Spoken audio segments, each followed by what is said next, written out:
Hello again. Alright, so a bit of a dry spell in terms of like G.I. Joe Classified and Transformers figures. So I have been filling the void with more Super 7 Ultimates figures. Because I, personally, am a big fan of the Super 7 Ultimates line. I think it gets a ton of undeserved hate on the internet. I don't know if it's just a very vocal minority that's always complaining about it, but I don't get it. Everyone that I've picked up so far has been spectacular, so I'm a big fan. Um, yeah, so today I've got like 5 Ultimates figures that I need to open up, and I'm going to go ahead and start with the Green Ranger from the Mighty Morphin Power Rangers. I'm not the biggest Power Rangers fan in the world. I don't know a ton about it. I am old enough that I was around when it first started. I was a very wee lad at the time. But I remember the toys actually came out. Well, I had a subscription to a Fox Kids magazine. This was back in the day of like Saturday morning cartoons, and I remember them previewing Mighty Morphin Power Rangers in that Fox Kids magazine and being super stoked for it. And then the toys came out quite a bit before the show, actually. And the original toys were awesome. They were like I don't know what size they were. I should have looked that up, but they were way bigger than like most other toy lines at the time, and they looked awesome. So I remember eagerly anticipating and anxiously awaiting the premiere episode of Power Rangers, and sitting down that Saturday morning, super stoked, and watching it and being, I don't know what I was expecting, to be honest, but I remember watching it and being super disappointed and thinking it was just so corny and not at all what I was hoping it would be. It would just like the humor and whatnot was just way too cheesy for me, even though I was like a toddler at the time. But it did, once I got past those initial expectations, it did grow on me a bit. And looking back on it now, like I've actually rewatched some of it recently. I actually like it a lot better than I remembered. I don't know, it's if you just accept the cheesiness, but it's pretty badass in retrospect. It's still pretty awesome that we got a show like that when we were growing up. All the cool monsters and, well, or cheesy monsters, whatever. So yeah, in retrospect, a much better show than I gave it credit for at the time. And it has grown on me over the years, just looking back at some of the character designs and everything.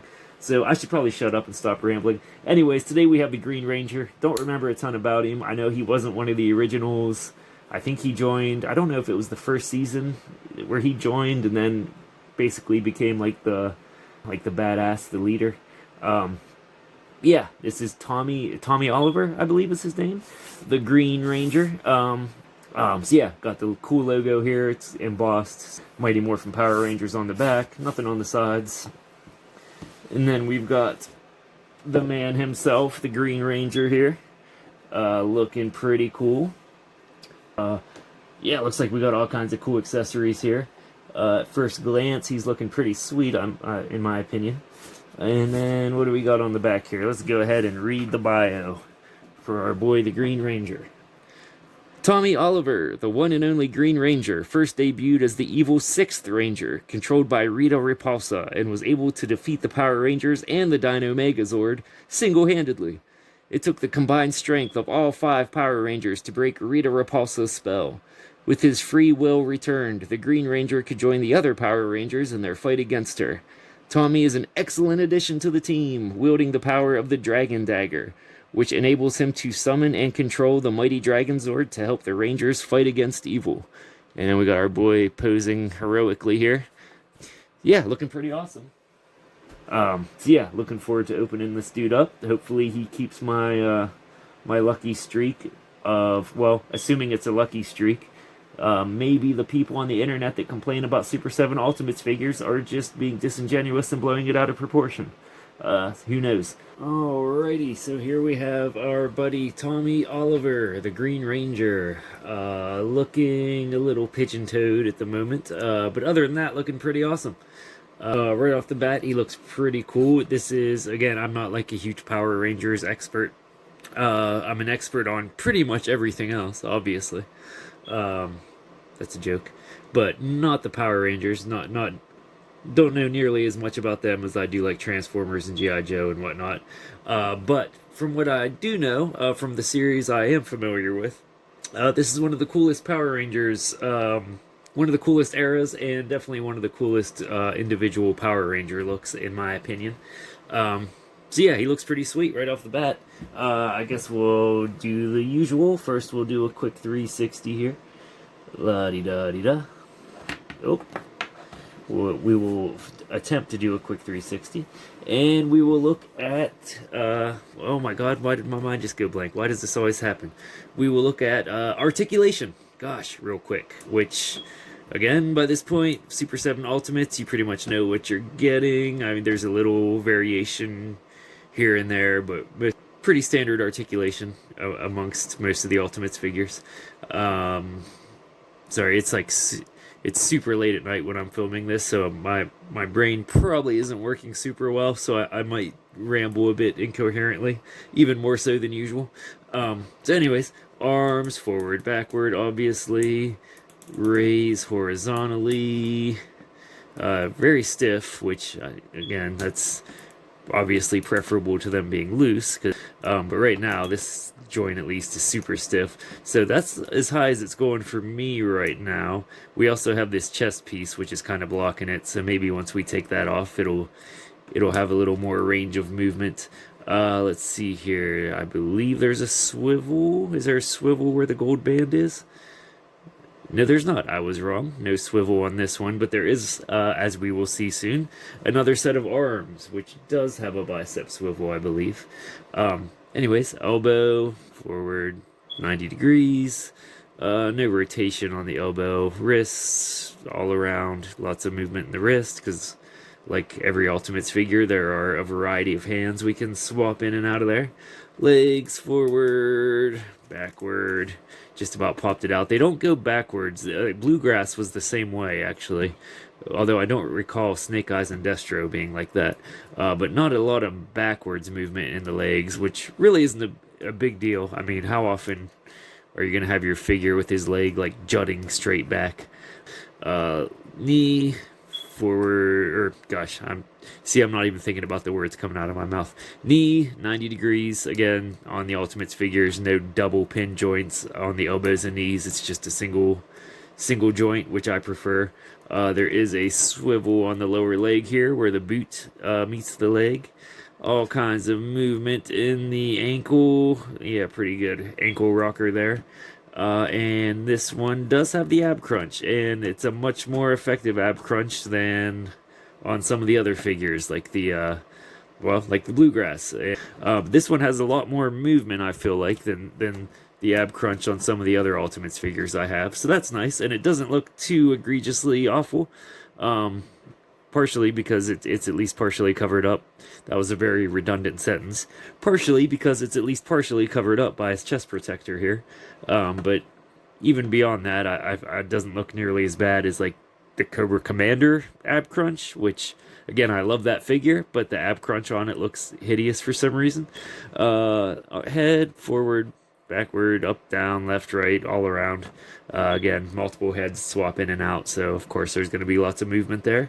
So yeah, pretty standard articulation. The only exceptions really are on this pair of arms, but not the other. There's no swivel on the upper arm, and the ab crunch seems to have a lot more range of movement than it does on some of the other Ultimates figures.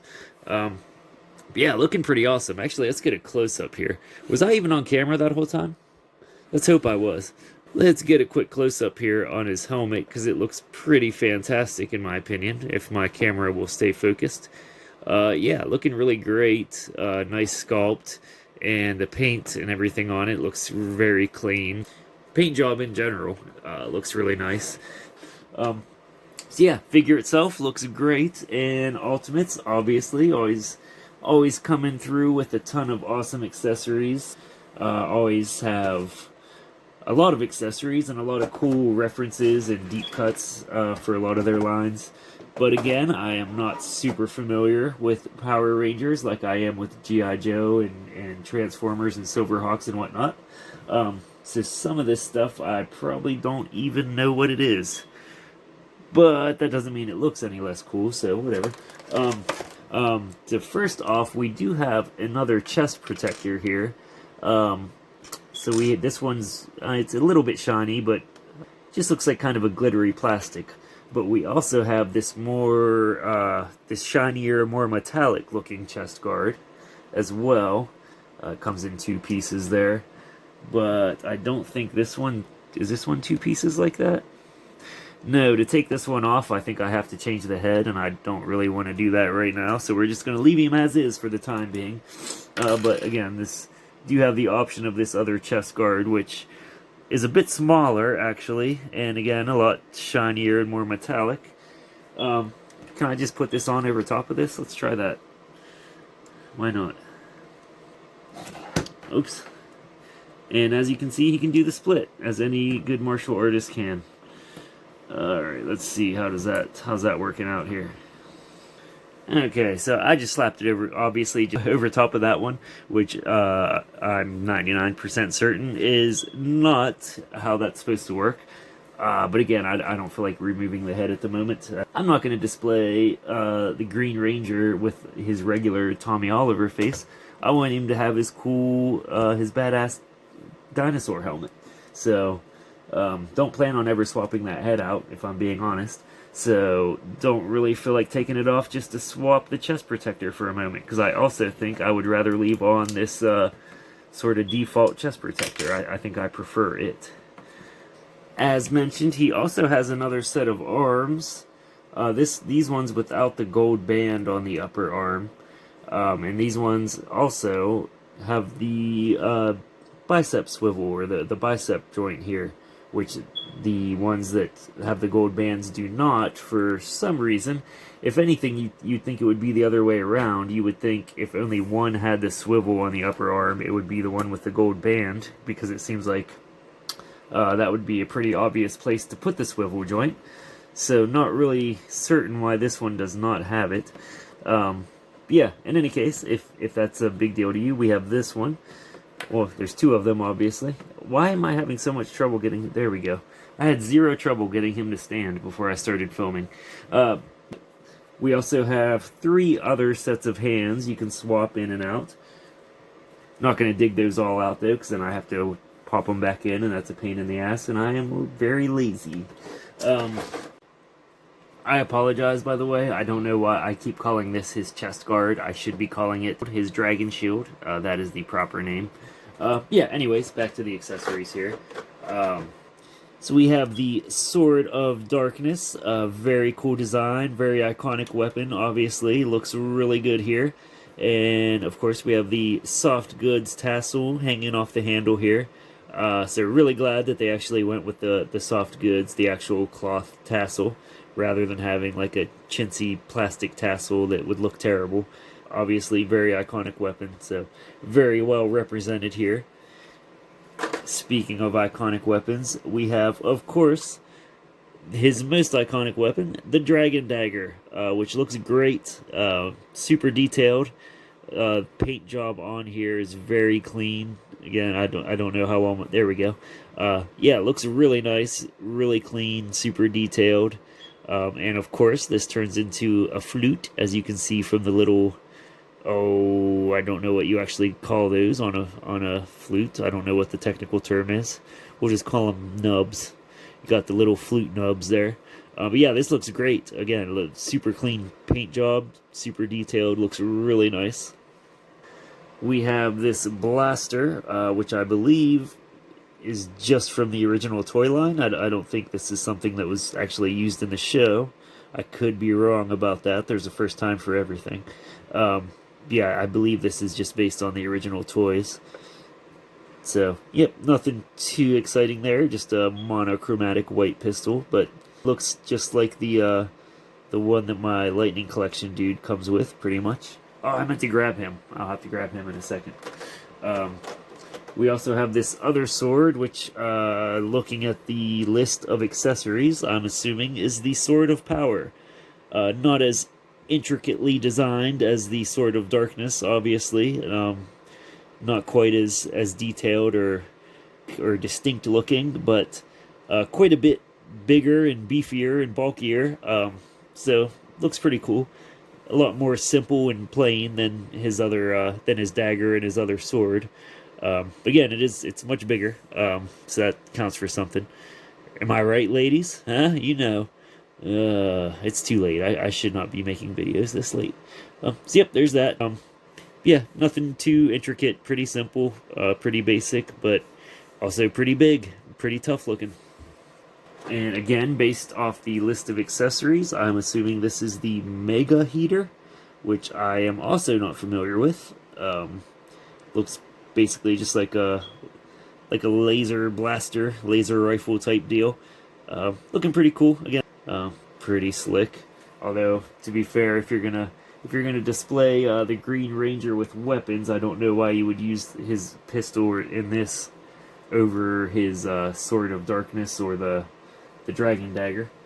Speaking of the Dragon Dagger, we also have this plain silver version, which is held in here by about 20 layers of tape for some bizarre reason, so I'm not going to dig it out right now.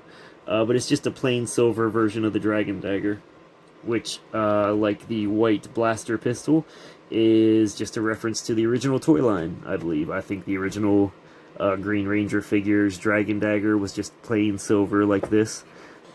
Oh gosh, how the hell did I forget?